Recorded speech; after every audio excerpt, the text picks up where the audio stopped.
Los Angeles, a city of dreams and equality. The Americans with Disabilities Act defines disability discrimination as a civil rights issue and identifies people with disabilities as a protected minority. It explains the exclusion of people with disabilities from the public sphere not as a result of personal shortcomings or defects, but as a direct result of inaccessible social environments. Although accessibility advancements have been made, there is still room for improvement, especially making public transportation more accessible. For instance, in Los Angeles, specifically in the train stations, the deaf community has little accessibility.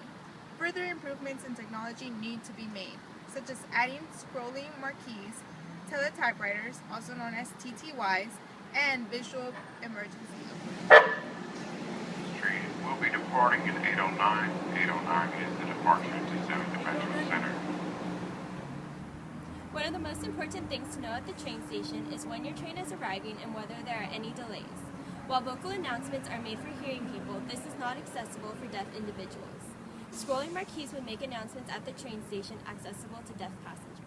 Moreover, in the case of an emergency, the conductor either alerts individuals by making a vocal announcement, or individuals can press an emergency button to call the conductor.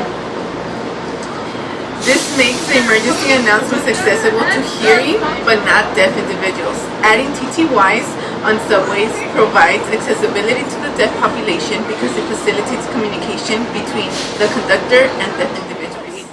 Furthermore, in an emergency situation, all passengers need to be aware of their surroundings. If the only notification is a vocal announcement, how will deaf passengers know what is going on?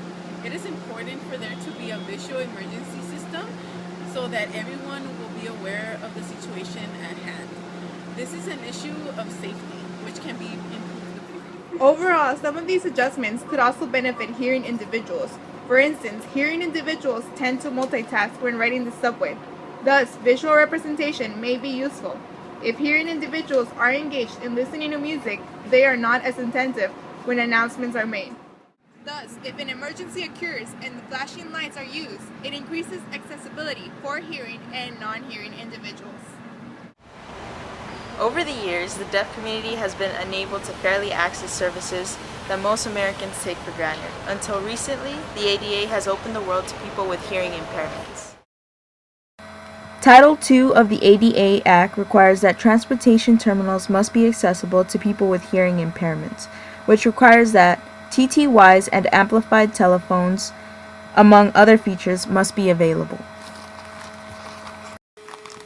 Although some progress has been made under the ADA accessibility guidelines, not all public transportation stations fulfill these requirements, which may result in prolonged commute and increasing the vulnerability of deaf people.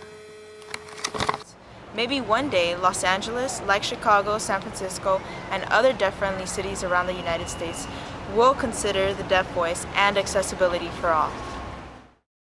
Los Angeles, it's time to make changes for equality.